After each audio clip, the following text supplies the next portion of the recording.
Meus irmãos, boa noite a todos. A graça e a paz do Senhor possa inundar, transbordar no seu coração e abençoar a sua família também. Vamos abrir a palavra do Senhor na carta que temos estudado ao longo deste ano, de Gálatas, no capítulo de número 4, versos 21 a 31, vai ser projetado também, e os irmãos podem acompanhar nas suas Bíblias, acompanhando de casa também, e faremos juntos essa leitura. Eu peço aos irmãos que se coloquem em pé, em reverência à palavra do Senhor, e nós faremos a leitura alternadamente. Gálatas 4, 21 a 31. Dizei-me vós, os que quereis estar sob a lei, acaso não ouvis a lei?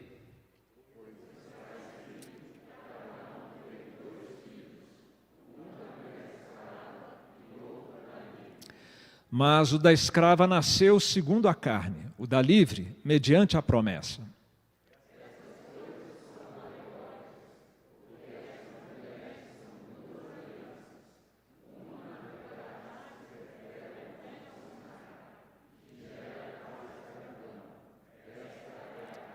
Ora, Agar é o Monte Sinai, na Arábia, e corresponde a Jerusalém atual, que está em escravidão com seus filhos.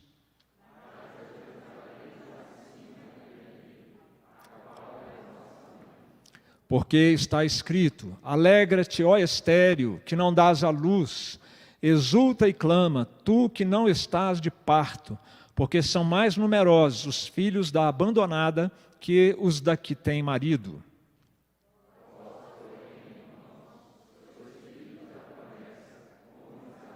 Como, porém, outrora, o que nascera segundo a carne perseguia ao que nasceu segundo o Espírito, assim também agora.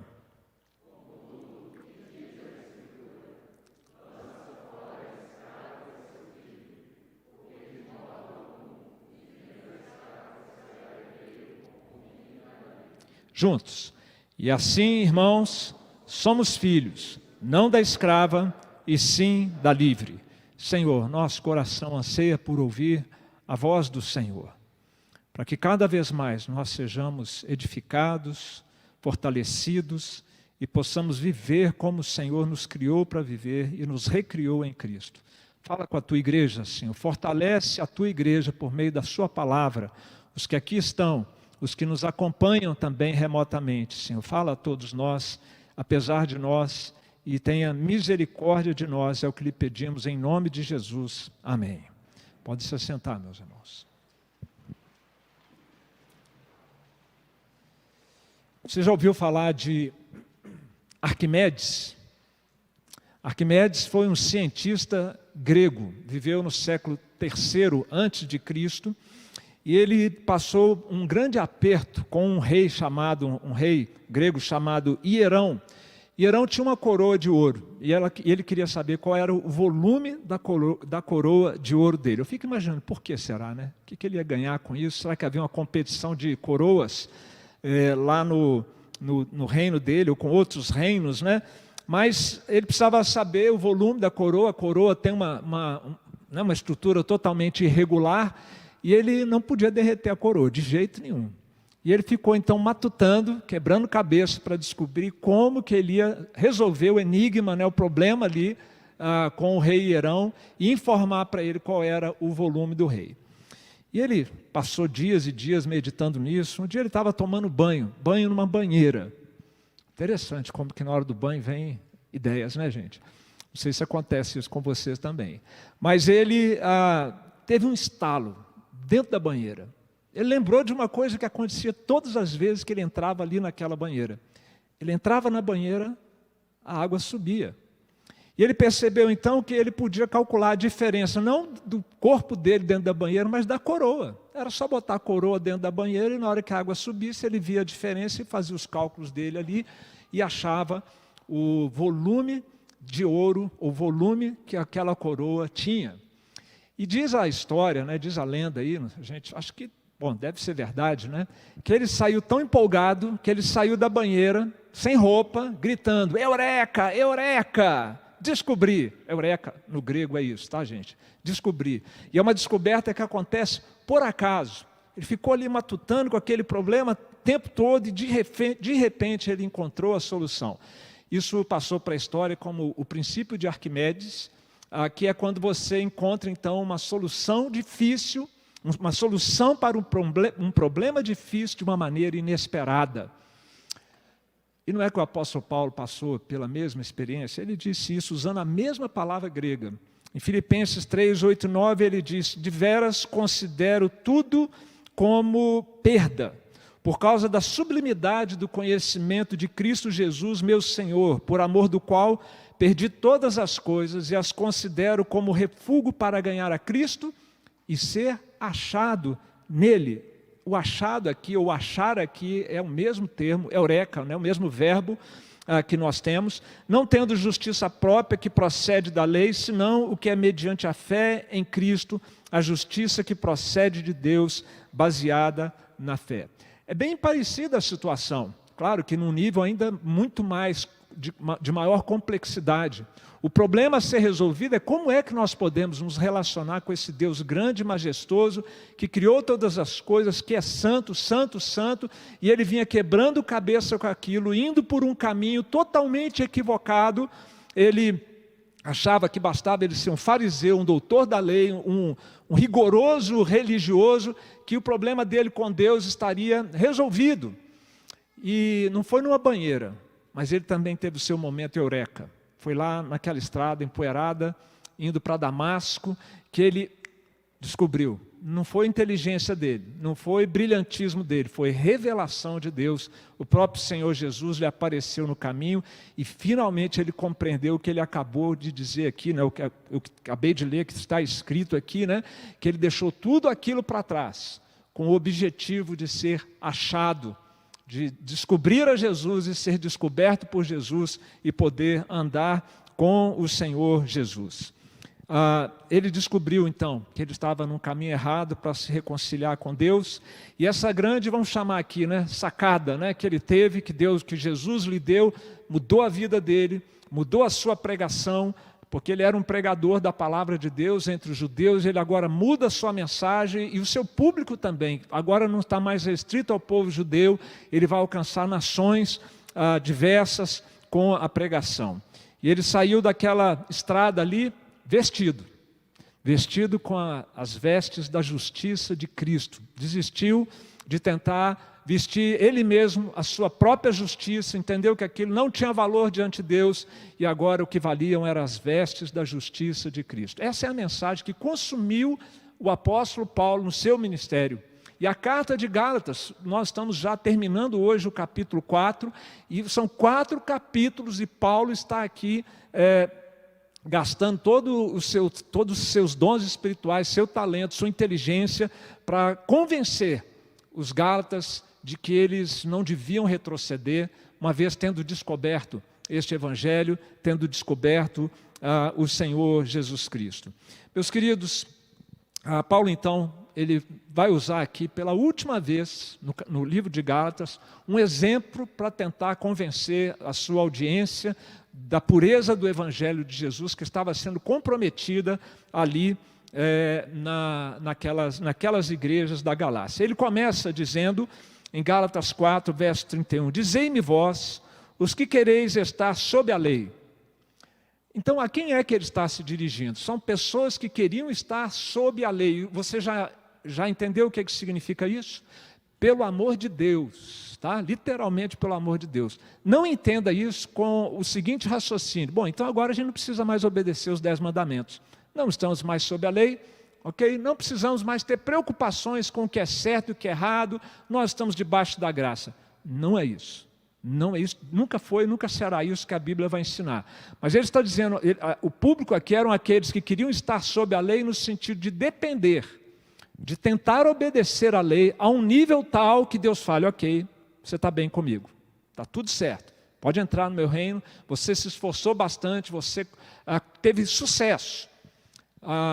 E é isso que Paulo está combatendo, então, este equívoco, este pecado, né, um pecado de arrogância, de presunção, E essa ilusão de achar que nós podemos obedecer à lei de Deus a ponto de ganharmos com Deus o crédito de termos a sua aprovação e sermos aceitos por Ele. Esse vai ser sempre o problema, meus irmãos, para mim e para você. Como pecadores que nós somos, nós sempre vamos ter dificuldade de lidar com a lei de Deus, com os mandamentos de Deus de maneira equilibrada. Ou nós descambamos para o legalismo, que era essa turma aqui, o legalismo é isso, é você querer ganhar pontos com Deus, ou nós descambamos para a leviandade, tá?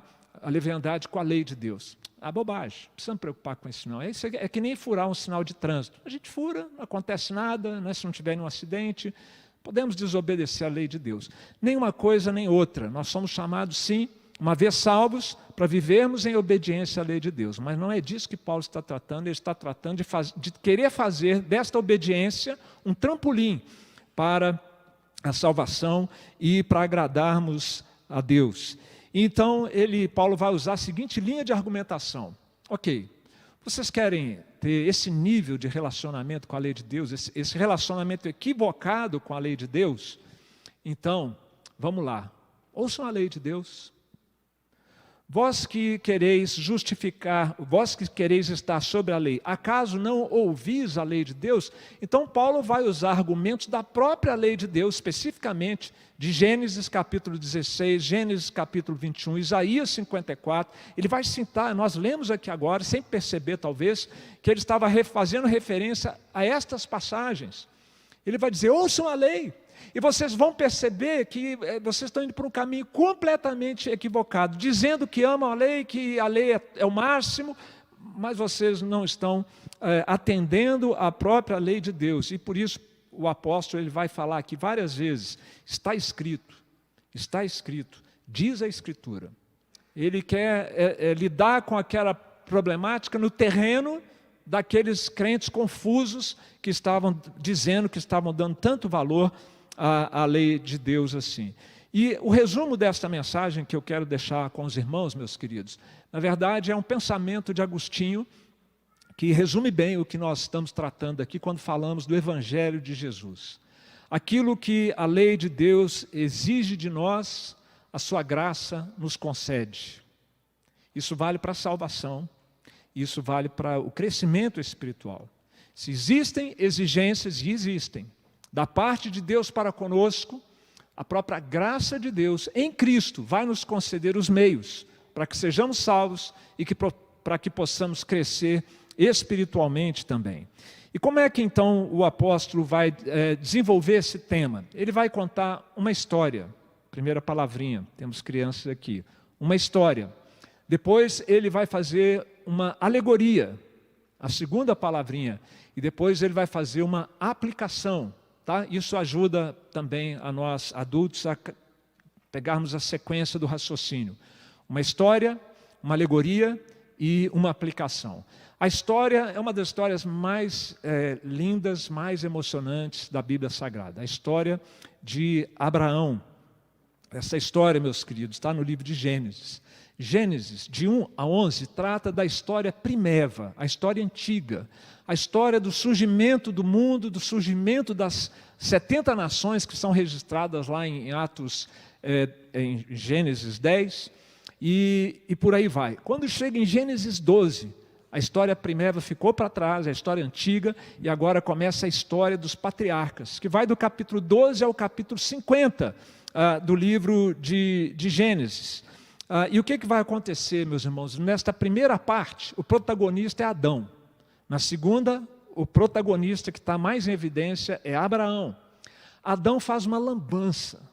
Adão, ele toca o terror no jardim do Éden e as consequências estão aqui até hoje. E Abraão é chamado para ser um instrumento para consertar a bagunça que Adão fez naqueles 11, a partir ali do primeiro capítulo, e as consequências e desdobramentos que a gente vai perceber ali no capítulo de número 12 em diante. Bem, Abraão então entra na história e Deus lhe faz uma promessa. E que promessa, meus irmãos? Na verdade ele fez uma grande promessa e 3 promessas menores. A grande promessa fala, eu vou abençoar você. Vou abençoar você para você ser bênção para as outras nações. Esse é o meu grande objetivo para a sua vida, Abraão. Mas eu vou te dar 3 coisas também. Vou te dar um grande nome, uma terra e uma descendência inumerável. E aí, nesta terceira, e todas essas 3 menores são meios para atingir aquela promessa, ou aquela promessa maior, que é que eles fossem abençoados, a família dele fosse abençoada, e por meio da família de Abraão, todos nós, que somos gentios, não somos judeus, pudéssemos ser também alcançados pela bênção do Senhor. Nessa última promessa que eu mencionei da descendência, é dela que o apóstolo Paulo vai sacar um episódio importantíssimo, crucial, muito parecido com o que nós vivemos hoje, para ensinar o ponto dele, ensinar sobre o puro evangelho que Paulo pregava. Ele vai falar então das mulheres de Abraão. Abraão teve 3 mulheres, vocês sabiam disso, né? Teve Sara, uma concubina chamada Agar, e depois que ele ficou viúvo, ele casou de novo com Quetura, e teve 6 filhos com ela. Mas, para o objetivo aqui, Paulo menciona apenas as 2 primeiras mulheres de Abraão. E Deus prometeu que ia dar uma descendência, e o tempo foi passando. Quando Deus prometeu, ela já não era mais fértil. E Deus deixou passar tanto tempo, gente, que ela ficou mais idosa ainda. Mas as chances só foram sendo cada vez mais escassas. Na verdade, chance 0. Não havia possibilidade, ainda mais depois do tempo todo que Deus deixou passar. Deus queria deixar bem claro que a coisa ali ia ser um milagre. Só que o casal, Abraão e Sara, ficaram impacientes. Eles ficaram impacientes, ficaram inseguros, ficaram incrédulos. Vamos resolver isso, Sara? Vamos resolver isso, Abraão? Olha, está aqui, olha, minha serva, Agar, jovem, bonita, saudável, fértil. Leva ela para você, tem um filho com ela, e segundo os costumes da época, embora não fosse essa a vontade de Deus, os filhos que ela gerasse seriam computados como filhos de Abraão e de Sara. E aqui, quando a promessa começa a demorar, eles tomam esse atalho. Vou pedir para projetar então os slides que nós temos aqui. Está aí, Agar e Sara. Agar, escrava, concubina, fértil, abandonada depois. Sara, livre, esposa, estéril. Quando está escrito Isaías ali, é porque Isaías 54 é citado a respeito disso no texto de Gálatas, e casada com ele. E eles têm então, Abraão tem então esses 2 filhos. Nasce o filho da escrava, Ismael, que é o pai das nações árabes, né? O filho que ele teve com a sua escrava, mas não era isso que Deus tinha em mente, não era essa a vontade de Deus. No versículo 22 que nós lemos, diz assim: pois está escrito que Abraão teve 2 filhos, um da mulher escrava e outro da livre. No verso 23, mas o da escrava nasceu segundo a carne, e o da livre, mediante a promessa. Então chegou também o momento de nascer o filho da livre, Isaque, filho da promessa de Deus, por quem viria uma numerosa descendência, que teria um nascimento sobrenatural, sob a ação do Espírito Santo, e que no final das contas ia ser perseguido pelo filho da escrava, Ismael. A diferença de um para o outro: Ismael era uns 15 anos mais velho do que Isaque. E quando Isaque nasce, o adolescente Ismael começa a pegar no pé dele, começa a envergonhá-lo, persegui-lo. E a mãe dele vê isso e ela fala: eu não quero mais isso aqui, acabou, chega. Eu não quero essa mulher aqui, eu não quero esse menino aqui. E falou para Abraão: dá um jeito, dá um sumiço.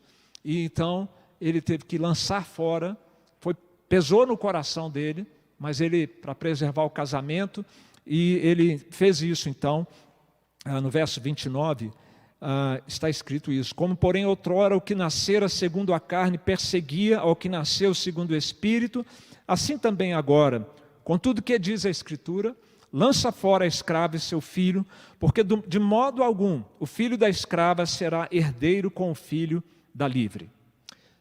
Resumindo, essa é a história de Abraão, pelo menos os episódios que Paulo menciona aqui nesta passagem que nós lemos. Antes da gente seguir para a alegoria, vamos pensar em algumas coisas aqui interessantes. Veja como que a história da redenção, minha, sua, nossa, teve páginas desastrosas por causa de impaciência e incredulidade. Cuidado com a impaciência. Cuidado com a incredulidade. Quando você souber que Deus tem algo dito na sua palavra, que esse é o caminho de Deus, esse caminho parecer penoso, esse caminho parecer demorado, cuidado para não pegarmos atalhos. Porque quando o homem põe a mão, olha a confusão que deu isso, e até hoje essa confusão permanece, né? Quantas vezes os povos árabes já tentaram empurrar Israel para dentro do mar Mediterrâneo e acabar de vez com o povo de Israel, né? Essa animosidade, essa hostilidade é milenar, meus queridos. Cuidado. Agora, por outro lado, louvado seja o nosso Deus, porque apesar de nós, da nossa incredulidade, da nossa impaciência, dos erros que nós já cometemos, os planos de Deus seguem adiante.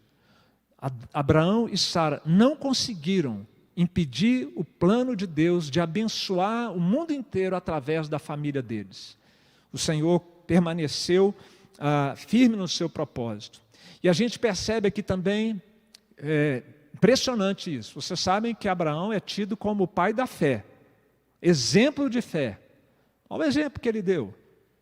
Quem diz que o mesmo Abraão, ali de Gênesis 16, quando ele toma o atalho com a escrava da sua esposa, é o mesmo lá de Gênesis 22, quando pela fé ele entrega o filho dele para ser crucificado, é um tipo, né, da crucificação de Cristo, mas quando ele entrega o filho dele para ser sacrificado, porque ele cria que Deus poderia ressuscitá-lo dentre os mortos. Olha a robustez da fé de Abraão lá em Gênesis 22. Então, tem esperança para mim e para você, tá bom? A nossa fé é frágil, é fraca, mas passou o tempo, Deus foi trabalhando o coração de Abraão, Deus foi dando experiência, ele aprendeu com essa situação e agora ele já é um novo homem, a ponto de ser tido como amigo de Deus e pai dos crentes, porque a fé dele se fortaleceu, como eu disse há pouco, aquilo que a lei de Deus exige, e Deus quer que nós tenhamos fé, a graça dele nos concede, ele nos ensina a crer e fortalece a nossa fé. Pode voltar para o slide da série, por favor. E agora então nós temos a alegoria que Abraão faz aqui. Dessa alegoria é que ele trabalha a doutrina da justificação pela fé, a doutrina da salvação exclusivamente pela obra, pelos méritos de Jesus Cristo. Você, não sei qual, creio que a maioria de nós aqui não tem assim, né, um conhecimento da hermenêutica nos níveis acadêmicos que é estudado, que são estudados nos seminários da igreja, né? Mas esse negócio de alegoria é um negócio sério na interpretação da Bíblia. Eles ensinam para a gente, nunca faça alegoria do sermão. O que é uma alegoria? Alegoria é você pegar um evento histórico, e um evento real acontecido, e tirar dali uma aplicação espiritual que não tem diretamente nada a ver com o evento histórico. Na parábola do samaritano, nós diríamos que aquelas duas moedinhas foram as moedinhas da misericórdia e da bondade. Isso é alegoria, não pode fazer isso. As duas moedinhas eram duas moedinhas mesmo, só isso. No máximo elas representam um coração generoso, né? Mas Paulo ele faz essa alegoria aqui, faz com muita propriedade, porque a igreja não começou em Pentecostes, a igreja começou no Antigo Testamento. Todos aqueles que creram na vinda futura do Messias e amavam a Deus pela mediação do Messias futuro, pela fé, já era a igreja do Senhor. E ali neste momento a igreja do Senhor é a família de Abraão. E o que está em disputa aqui é quem é que faz parte da família de Abraão. É quem vem do jeito que Ismael veio? Ou quem vem do jeito que Isaac veio? Porque Ismael chegou no braço, né? No recurso humano, na sagacidade humana, na solução humana. Isaac chegou do jeito mais improvável, impossível que existia. Chegou por um milagre de Deus, chegou pela bondade de Deus, porque Deus prometeu e ele cumpriu a sua promessa. E com a igreja, Paulo está dizendo, é assim, meus irmãos. Vocês estão querendo voltar para o modelo de Agar? Não, o nosso modelo é o modelo de Isaac. Ninguém vai ser salvo por sagacidade, competência, empenho, desempenho, pontuação. Nós seremos salvos pela misericórdia de Deus, a bondade de Deus, a graça de Deus. É o debate que Paulo está travando aqui. E agora a gente vai para o segundo slide. Esses slides, meus irmãos, eu fiz para me ajudar a enxergar o texto bíblico todo, tá? Pode colocar, por favor. Eu espero que ajude, não confunda você. Então, essa é a parte da alegoria. O que Paulo diz no verso 24? Estas coisas são alegóricas, porque estas mulheres são duas alianças. Olha lá as alianças. Antiga aliança, mosaica, né? E a nova aliança, que é a aliança cristã, ou aliança de Cristo. Uma, na verdade, se refere ao Monte Sinai, que gera para a escravidão. Esta é Agar, e por isso ali tem o Monte Sinai, e depois o apóstolo Paulo vai falar também da Arábia. Por que ele cita a Arábia? Porque o Monte Sinai está na Arábia, e a Arábia é a região para onde Ismael foi banido, como pai dos povos árabes, né? Paulo está dizendo, olha, Agar, o Windows aqui, o Google aqui resolveu conversar comigo. Agar, Sinai, Arábia, todos são representativos dessa cosmovisão, dessa mentalidade de que é pelo esforço que nós podemos conquistar pontos diante de Deus. Só que isso gera escravidão. E por que ele compara esse modelo com a Jerusalém atual, a Jerusalém dos dias do apóstolo Paulo? Porque Paulo estava vendo que a influência da Jerusalém atual estava chegando à Galácia. Esta influência legalista que estimula, né, que exige que para alguém agradar a Deus, primeiro ele tem que se tornar um judeu, circuncidar, participar dos rituais todos. Ok, pode ter fé em Jesus também, mas primeiro tem que ser um judeu. Essas duas mulheres, então, elas, mesmo que inconscientemente, pela posição social que elas ocupavam, pelo papel que elas tiveram ali no plano da redenção, elas simbolizavam essas duas alianças. Ismael, então, como eu disse, nasce desse esforço, da sabedoria, da capacidade humana. Porém, quando se trata de Sara e Isaac, a coisa muda. A coisa muda, meus queridos. Sara e Isaac representam também inconscientemente essa nova aliança em Cristo, fruto da intervenção sobrenatural de Deus. Por isso, a referência geográfica não é o Sinai, não é a Jerusalém atual, não é a Arábia, mas é a Jerusalém celestial. Quem aqui pode dizer que fez alguma coisa para que a Jerusalém celestial existisse ou para que ela venha ao nosso encontro? Tudo foi graça de Deus, tudo é obra de Deus, e assim também se dá com a salvação de cada um de nós. Esse é o caminho, meus queridos, para nós ficarmos bem com Deus. E essa cidade é uma cidade onde as pessoas são livres, porque naquele modelo, naquela mentalidade, a pessoa que procurar a Deus daquela forma vai ser escravo de uma tentativa inglória, infrutífera, vai tentar de novo e nunca vai conseguir agradar a Deus o suficiente. Já aqueles que se voltam para Deus pela mediação de Jesus, do Evangelho de Cristo, somos livres. O apóstolo Paulo ele vai usar esse tema com muita frequência na sua carta.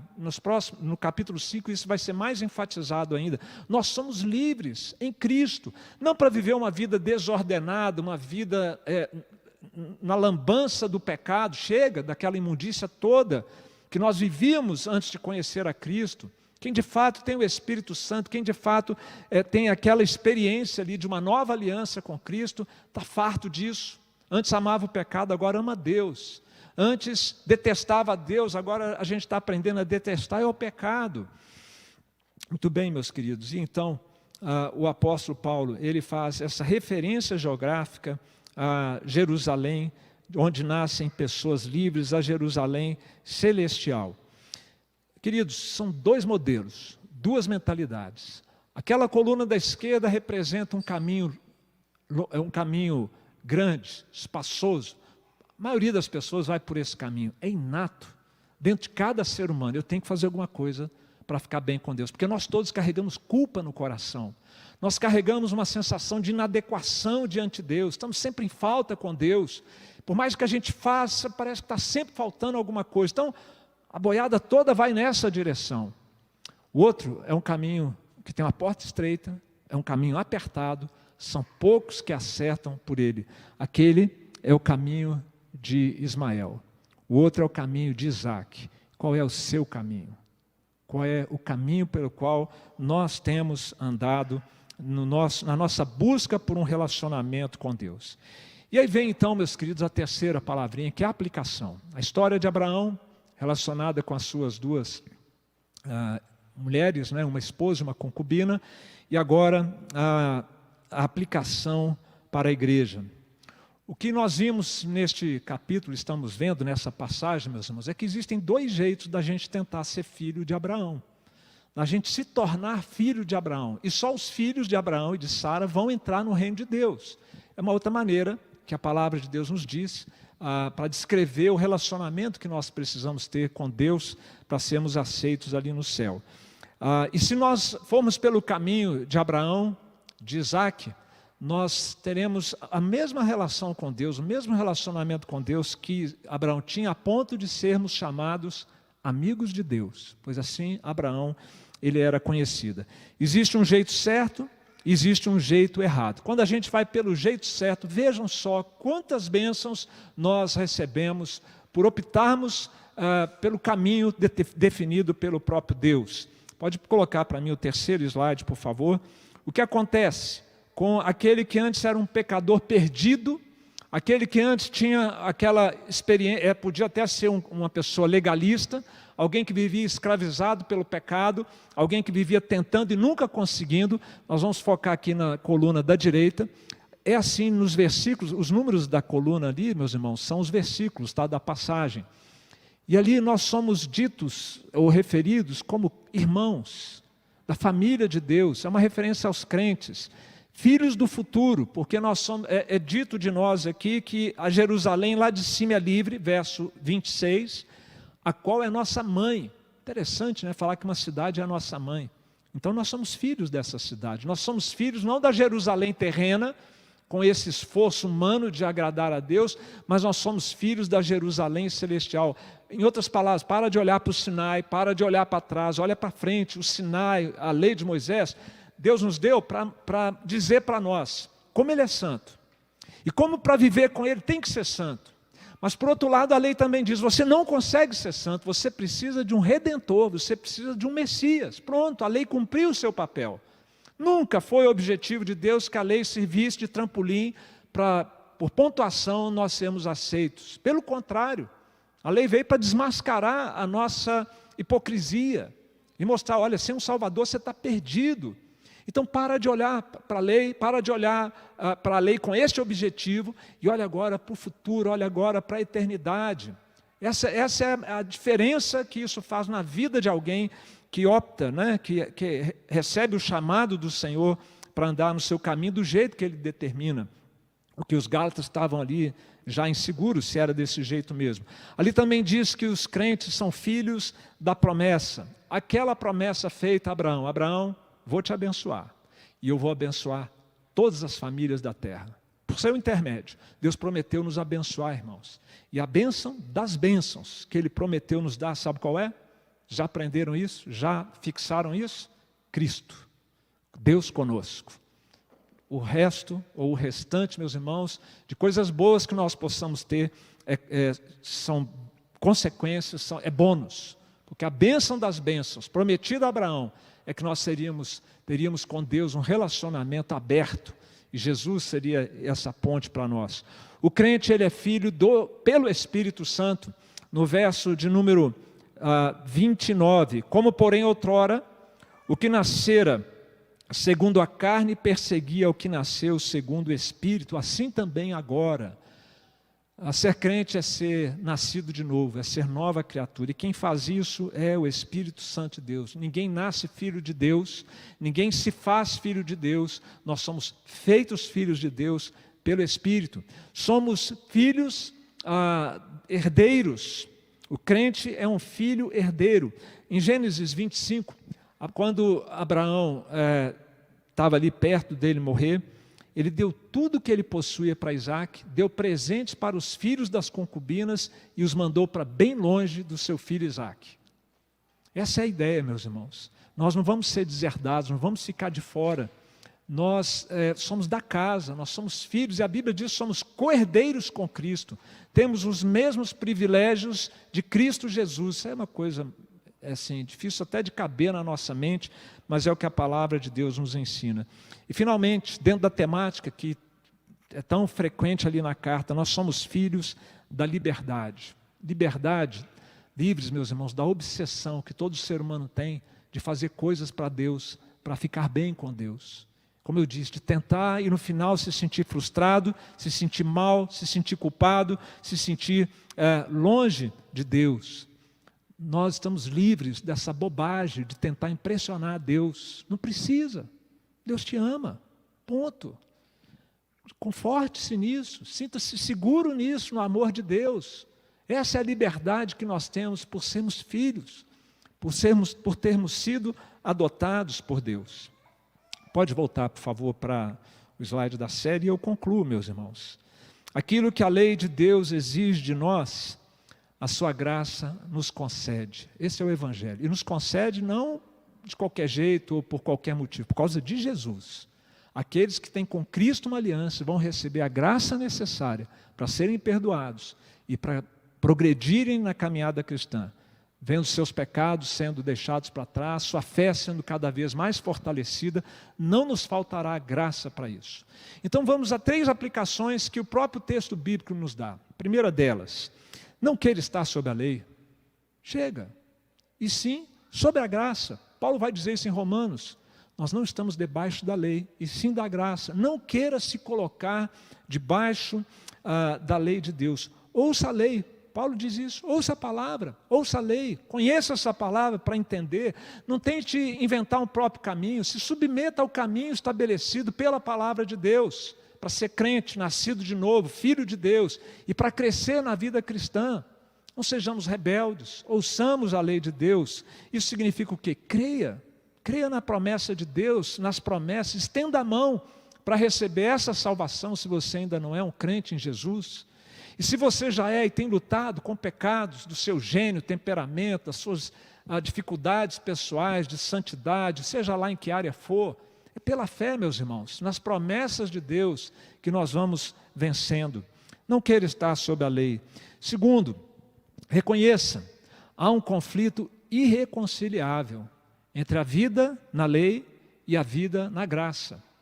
Paulo diz que assim como Ismael perseguia Isaac, que da mesma maneira, são 2 estilos de vidas conflitantes. E as pessoas nesse mundo que estão no caminho de Ismael, têm muita dificuldade com aqueles que estão no caminho de Isaac. Porque quem está no caminho de Isaac, é um crente pela fé em Jesus, está seguro do amor de Deus, certo da sua salvação. E quem não tem isso é inseguro, é hostil. E a gente viu hoje aí imagens, né, da hostilidade no nosso país contra qualquer coisa que represente a fé cristã. Esse é o padrão dos agaritas, o padrão dos ismaelitas, é de hostilidade. E nós temos que entender que são padrões irreconciliáveis. E fazer como diz o verso 20, o verso 30. O que diz a Escritura? Lança fora a escrava e seu filho, porque de modo algum o filho da escrava será herdeiro do filho da livre. Será herdeiro com o filho da livre.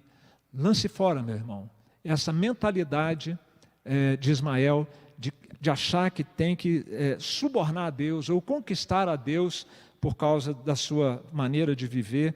Não é assim que funciona, é pela fé em Jesus Cristo e só em Jesus. E qualquer ideologia que queira competir ou ser colocada ao lado de Jesus, qualquer crença tem que ser banida da nossa vida. Não faz sentido um crente em Jesus adepto de coisas esotéricas. E tem, existe isso. A pessoa vai na igreja, conhece a Bíblia, ora, mas vai lá participar de reuniões esotéricas. Não tem cabimento isso. Tá? Não tem cabimento a gente achar Meus irmãos, eu posso parar aqui no campo das ideias abstratas e ficar por aqui, mas nós não podemos fazer isso. O papel desse púlpito é instruir os irmãos. Nós não podemos achar que as ideias católicas, apostólicas, romanas são ok, está tudo bem, chega, nós não somos mais protestantes, né? Agora nós somos amigos, tranquilo, da paz. Sim, nós somos da paz, não somos do ódio, mas o que o catolicismo ensina é completamente contraditório com a fé exclusivamente pela pessoa de Cristo Jesus, assim como o Espiritismo, Testemunha de Jeová, Adventismo, todos não negam a Cristo totalmente, às vezes em parte. Ele não é Deus como o Pai, ele foi é um Deus criado pelo Pai, alguns dizem, né? Ok, você pode ter fé em Jesus, mas precisa aqui de uma série de complementos. Ouça a lei, está escrito: lança fora a escrava e o seu filho. A ideia é: lance fora esses pensamentos totalmente contraditórios com a fé somente em Jesus. E por último, nos alegremos com o que Deus tem preparado para nós e que nós já estamos experimentando. Nós éramos como essa estéril mencionada aqui no versículo 27. Qual a chance de você se tornar um crente? Qual a chance de você amar a Deus? Qual era a chance de você estar aqui hoje? Zero. E eu também. Não era, meus irmãos. Nós não temos disposição em nós para isso. Nós não temos inclinação em nós mesmos para isso. Foi a graça de Deus. Então vamos fazer como essa estéril mencionada aqui, que se tornou mãe de multidões. Alegra-te, ó estéril, que não dás à luz. Exulta e clama, tu que não estás de parto. Ou seja, ela não trabalhou para nada, para ter nenhum filho. Porque são mais numerosos os filhos da abandonada que os da que tem marido, quando Deus põe a mão, abençoa e manifesta a sua graça. Isso não é demais, meus irmãos? Você já teve o seu momento eureka também?